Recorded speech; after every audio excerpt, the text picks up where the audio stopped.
प्रेममय श्री श्री ठाकुर परमरीथ जगज्जननी श्री श्री बड़मा परम पूज्यपाद जुगाचार्य श्री श्री बड़दा आजिर पूज्यपाद श्री श्री आचार्य श्रीचरण कमल अनंत कोटि प्रणाम निवेदन करुछि। सभी गुरु परिवार श्रीचरण में अनंत कोटि प्रणाम निवेदन करुछि। सबुदिन परि आज यही शुभ दिन मोर प्रत्येक श्रोताबंधु मानक समस्त गुरु भाई माँ मानक अंतरर आनंदित जय गुरु। आज एक सुंदर विषय श्री श्री ठाकुर आलोचना करवा आम मानकर जहाँ मंगलमय हो आम मानकर जहाँ आवश्यक ताही परमपिता श्रीचरण में निवेदन कर आपण मानकु जणैथे जहाँ फल कि समस्ते सुख शांति आनंद रुहतु। यह ही परमपिता चाहती।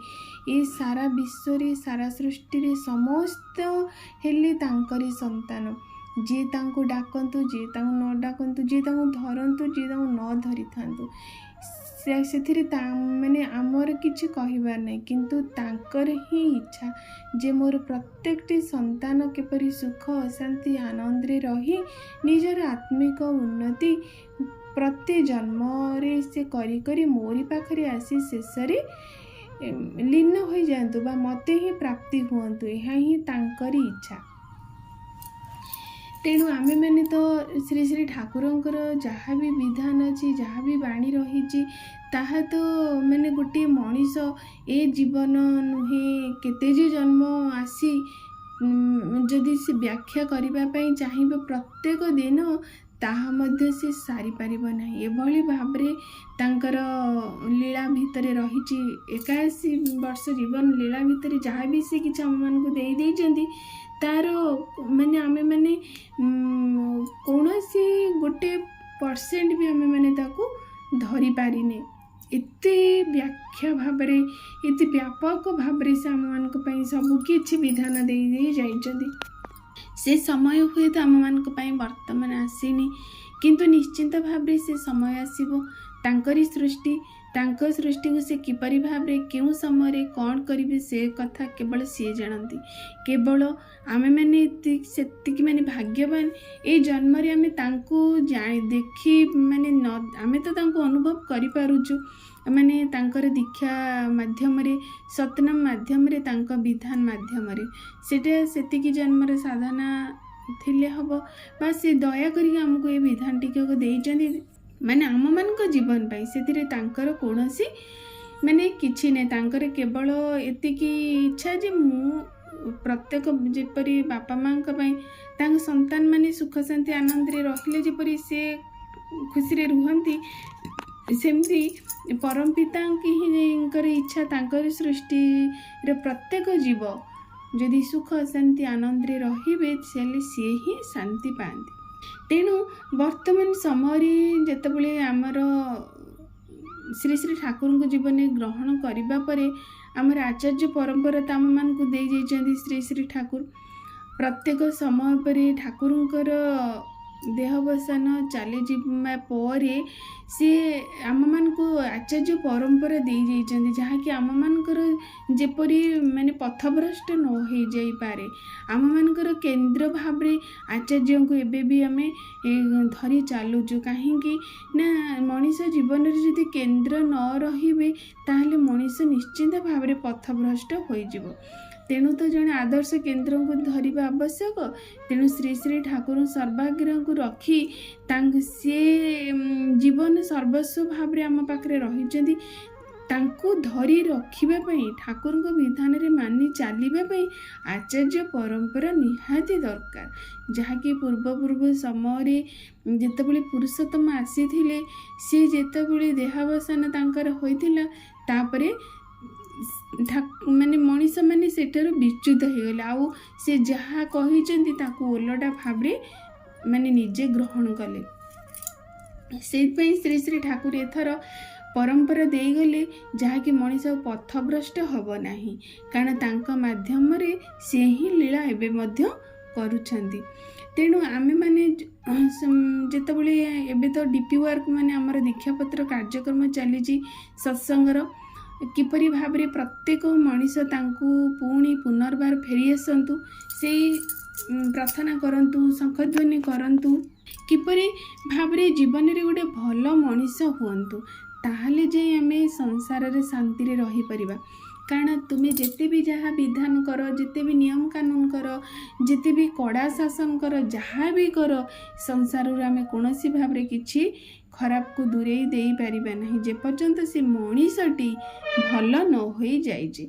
तेणु से मनीष भल हबार गोटे मात्र पथ जहाँकि से सुकेन्द्रिक हेबा एकनिष्ठ हो जीवन रे जन को ग्रहण करी चलवा एकनिष्ठ भाव रे जन को ग्रहण करी चलिले जहाँ को आदर्श भाव रे धरी चलिबे तांको भली मनीष निजको चलेब आ गोटे भल मनीष हब भल मनीष हेले जाई प्रत्येक कर्म आमर सुसंगठित हो परिबो भल हो जिवो।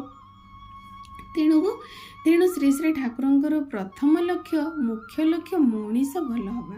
तेणु से मनीष भल हब केतबेले तार प्रतिटी चलनी प्रतिटी व्यवहार जदि सुकेन्द्रिक हब माने गोटे सुरे विन्यस्त हो सकाळु उठिबा परठारु रात्रि रे शय्या को जीवा पर्यंत प्रतिटी कर्म प्रतिटी चेतना प्रतिटी भावना प्रतिटी आचरण तार शुद्ध पूत परिमार्जित हेबा आवश्यक तेबे जाई से भल मनीष हम।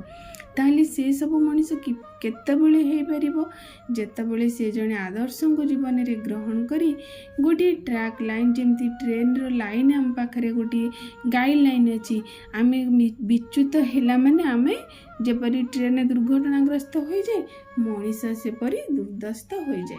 तेणु ताकू गोटे लाइन देवाक पड़ो से लाइन रे मनीष जीवाक पड़ो। प्रत्येक जीवन समयानुवर्तिता मोर प्रेयर टाइम मु जीवन रे प्रत्येक दिन इष्टवृत्ति अर्पण करवा प्रत्येक दिन गुरुजन को प्रणाम करवा मो जीवन दे मु कौनसी असत्य को ग्रहण करी नहीं असत्य को प्रवेश करी नहीं तापरे मो शरीर को सुखाद्य ग्रहण करवा शरीर पाई जोटा जहाँ ही आवश्यक ताकू विधिवत भाव में ग्रहण करी एमती प्रत्येक घटना को जगिबा पड़ो तेबे जाई मनीष जीवन रे भल मनीष हेबा। तापरे एबे वर्तमान रो हमर आचार्य देव कहिसेंती दीक्षापत्र कार्यक्रम किपरि ना प्रकृत रे मनीषर मंगल निज पाखरे नाही। श्री श्री ठाकुरंकर विधान अच्छी कुहा बाणी रही जितेबाला मनीष निजर मंगल करने को चाहब से अन्यर मंगल पाई चेष्टा करिले निजर मंगल हम। अन्यर मंगल जितेबाला मनीष कर अन्यर को भल बाटर जो मनीष नब तेबे जाई से भल हम।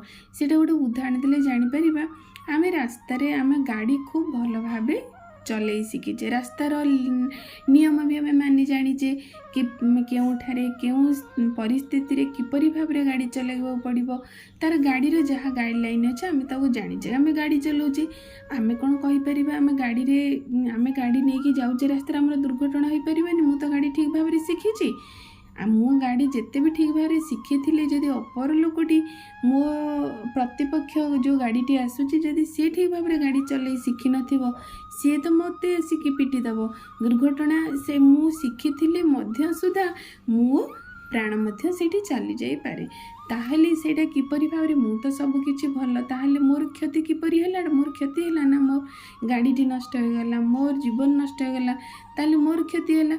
से श्री श्री ठाकुर कहते निजे भल हेले किंतु हेबनी अपर को भल करने को पड़ो।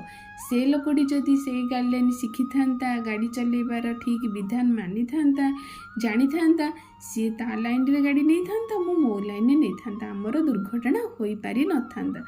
ठीक सेहीपरि श्री श्री ठाकुर कहले तुम्हें जदि समाज रे बंचिबा को चाह भलरे रहिबा को चाह निजे सब प्रकार भल कर्म आचरण सब किछि कले मते तुम संसार रे रही पारिबो नाही अपर को करबा को पड़िबो। तेणु अपर को करबा को हेले अनेक समस्तंकर से माने पेशेंस नहीं बा विश्वास नहीं। तेणु श्री श्री ठाकुरों को पाखरे एतिकी निवेदन करी चेष्टा करिबा आमे तो समस्त को कहीदे पारिबा नहीं बा परिवर्तन करदे पारिबा नहीं किंतु सदा सर्वदा में चेष्टा करिबा आम परिवेश रे किपरि भाव में समस्ते इष्ट प्राण हो चलतु भल मनीष हो कि चाहतु ବର୍ତ୍ତମାନର ଆଚାର୍ଯ୍ୟ ଦେବ ଏବେ ଗୋଟିଏ ସ୍ଥାନକୁ ଯାଇଥିଲେ। ସେଇଠି ସେ କହିଲେ, ତୁମେମାନେ ଠାକୁର କେବଳ ଚାହାନ୍ତି ମଣିଷ, ଆଉ କିଛି ଚାହାନ୍ତି ନାହିଁ। ମଣିଷଟେ ଭଲ ହେବା ପାଇଁ ଯାହା ଯାହା ଦରକାର ସେ କେବଳ ସେତିକି ବିଧାନ ଦେଇଛନ୍ତି। ଏଇ ଯେଉଁ ବିଧାନ ନହେଲେ ମଣିଷ ହୋଇପାରିବ ନାହିଁ। କିପରି ଭାବରେ? ଯେମିତି ଆମେ ଗୋଟେ ସୁନ୍ଦର ସୁଜି କାକରାଟି କରିବାକୁ ପଡ଼ିବ। ସୁଜି କାକରାଟି ଆମେ ଯଦି ଭଲ ସୁଜି କାକରାଟି ଆମେ ଖାଇବା ପାଇଁ ପଡ଼ିବ, ଆମକୁ କ'ଣ କରିବା ପାଇଁ ପଡ଼ିବ? ଠିକ୍ ଉପଯୁକ୍ତ ପରିମାଣରେ ସୁଜି ପକାଇବାକୁ ପଡ଼ିବ। ପାଣି, ଚିନି, ନଡ଼ିଆର କୋରା, ଯାହା ବି କିଛି ତା'ର ସରଞ୍ଜାମ ଅଛି ପରଫେକ୍ଟ ତା'ର ଭାଗ ମାପ କରିଲେ ଯାଇ ଆମେ ଗୋଟେ ସୁନ୍ଦର ଆଉ ସ୍ୱାଦିଷ୍ଟ ସୁଜି କାକରା ଖାଇପାରିବା। ଠିକ୍ ସେହିପରି ଆମେମାନେ ତ ସମସ୍ତେ ଚାହୁଁଛୁ ଭଲ ମଣିଷ। ଆମେ ସମାଜରେ ଖୋଜୁଛୁ ଗୋଟେ ଭଲ ମଣିଷଟିଏ ଆମେ ପାଇବୁ। ତାହେଲେ ଭଲ ମଣିଷଟେ ହେବା ପାଇଁ ତା'ର ଯାହା ଉପକରଣ, ତା'ର ଯାହା ଉପାଦାନ ଯଦି ଆମେ ନ ଦେବା ସେ ତ ଭଲ ମଣିଷ ହୋଇପାରିବ ନାହିଁ। ତେଣୁ ସେଇ ଭଲ ମଣିଷ ହେବା ପାଇଁ ଶ୍ରୀ ଶ୍ରୀ ଠାକୁର ଏଇ ଦୀକ୍ଷାର ପର୍ଯ୍ୟାୟ ଆମମାନଙ୍କ ପାଖରେ ରଖିଯାଇଛନ୍ତି। ଦୀକ୍ଷା ନେବା, ଯଜନ ଯାଜନ ଇଷ୍ଟବୃତ୍ତି କରିବା, ସ୍ୱସ୍ତୟିନୀ ସଦାଚାର ଏସବୁ ପାଳନ କରିଲେ ଯାଇ ଜଣେ ଭଲ ମଣିଷ ହେବ। ସେଇଥିପାଇଁ ଏଇ ଦୀକ୍ଷାପତ୍ର କାର୍ଯ୍ୟକ୍ରମ। ତେଣୁ ପ୍ରତ୍ୟେକ ସମସ୍ତେ ନିଜ ପାଖରେ ରହି ନିଜେ ଭଲ ହେବା ସହିତ ଅନ୍ୟକୁ କିପରି ଭାବରେ ଭଲ ବାଟରେ ନେଇଯିବି ସେଇ ଚେଷ୍ଟା କରିବା। ଏଇ କରିବା ଭିତରେ ଦେଇ ନିଶ୍ଚିତ ଭାବରେ ସମସ୍ତେ ଯିଏ ଜାଣିନାହାନ୍ତି, ନିଜର ତ କୌଣସି ମଣିଷ ଏ ସୃଷ୍ଟିରେ ଜନ୍ମ ନେଇନି ଯିଏକି ନିଜର ଅମଙ୍ଗଳ କେବେ ଚାହେଁ, କିନ୍ତୁ ସେ ଜାଣିନି ଯେ ମୁଁ ଯେଉଁ ବାଟରେ ଯାଉଛି ତା ଅମଙ୍ଗଳର ପଥ। ତେଣୁ ଆମେ ତାଙ୍କୁ ଜଣେଇ ଦେବାକୁ ପଡ଼ିବ ଯେ ଏ ପଥଟି ମଙ୍ଗଳର ପଥ ନା ଅମଙ୍ଗଳର ପଥ। ତେଣୁ ଯାହା ଠାକୁର ଦେଇଛନ୍ତି ସେ କଥାରେ କୌଣସି ଦୁଇ ମତ ନାହିଁ, ଆଉ ସେ କଥା କୌଣସି କେହି କାଟିଦେବାର କଥା ନାହିଁ। ତେଣୁ ସେଇ କଥା ତାଙ୍କ ପାଖରେ ଉପସ୍ଥାପନା କରି କିପରି ଭାବରେ ଜଣେ ଭଲ ମଣିଷଟିଏ ହୋଇ ଏ ସଂସାରକୁ ନିଜେ ରକ୍ଷା କରି ପାଇ ସଂସାରକୁ ରକ୍ଷା କରିଦେଇପାରିବା। ଆଉ ପ୍ରକୃତର ଧର୍ମ ହେଲା ଏଇଟା, ଯେଉଁ ଧର୍ମରେ ନିଜେ ବଢ଼ି ସମାଜକୁ ବଢ଼ି ଏ ସଂସାରକୁ ସୁନ୍ଦର ଭାବରେ ଗଠନ କରିପାରିବା। ସେଇ ପ୍ରୟାସ ହିଁ ଏଇ କଳିଯୁଗର ହେଲା ପ୍ରକୃତ ଧର୍ମ। ଆଉ ମଣିଷ ଯଦି ଏଇ ଧର୍ମ କରେ ତା ଜୀବନରେ ଆସୁଥିବା ଯେତେ ସାରା ସମସ୍ୟା ରହିଛି ସେ ସବୁର ସମସ୍ୟାର ସମାଧାନ କୋଉଭଳି ଭାବରେ ହେଇଯାଏ। ଯେଉଁମାନେ କରୁଛନ୍ତି ସେ ପାଉଛନ୍ତି, ଯିଏ ଜାଣିବା ପାଇଁ ଚାହୁଁଛନ୍ତି ନିଶ୍ଚିନ୍ତ ଏଇ କର୍ମ କରି ଦେଖନ୍ତୁ। ଜୀବନରେ ଅନ୍ୟମାନଙ୍କୁ ଭଲ ବାଟକୁ ଆଣିବା ପାଇଁ ଚେଷ୍ଟା କରନ୍ତୁ। ସେଇ ଭିତରେ ଦେଇ ନିଜେ ମଧ୍ୟ ଭଲ ହେଇଯିବେ, ଅନ୍ୟମାନେ ଭଲ ହେଇଯିବେ, ଆଉ ଦେଖିବେ ନିଜ ଜୀବନରେ ଥିବା କେତେ ବଡ଼ ବଡ଼ ସମସ୍ୟାର ସମାଧାନ କେବଳ ଏଇ ଡିପି ୱାର୍କସ୍ ମାଧ୍ୟମରେ ହୋଇଯାଇଛି। ଏ ବାସ୍ତବ ଅନୁଭୂତି ଯାହାକି ଆମମାନଙ୍କର ଭାଗ୍ୟ, ଆମେମାନେ ସେତିକି ସାଧନା କରିଛେ ଏ ସମୟରେ ଏତେ ସରଳ ସାଧନା ଆମମାନଙ୍କ ପାଇଁ ପରମପିତା ଦେଇଛନ୍ତି। ତେଣୁ ଆସନ୍ତୁ ସର୍ବଶେଷରେ ସମସ୍ତେ ଏଇ ଆଲୋଚନା ଉପରେ ଧ୍ୟାନ ଦେବା, ନିଜେ ଏହା କରିବା, ଅନ୍ୟକୁ କରିବା ପାଇଁ ଚେଷ୍ଟା କରିବା। ତେବେ ଯାଇ ପରମପିତାଙ୍କ ଇଚ୍ଛାକୁ ଆମେ ପରିପାଳନ କରୁଛେ ବୋଲି ଆମେ ଜାଣିପାରିବା। ରହୁଛି ସର୍ବଶେଷରେ ସମସ୍ତଙ୍କର ମଙ୍ଗଳ ପ୍ରାର୍ଥନା ପରମପିତାଙ୍କ ଶ୍ରୀଚରଣ ନିବେଦନ କରି ରଖୁଛି। ଜୟ ଗୁରୁ।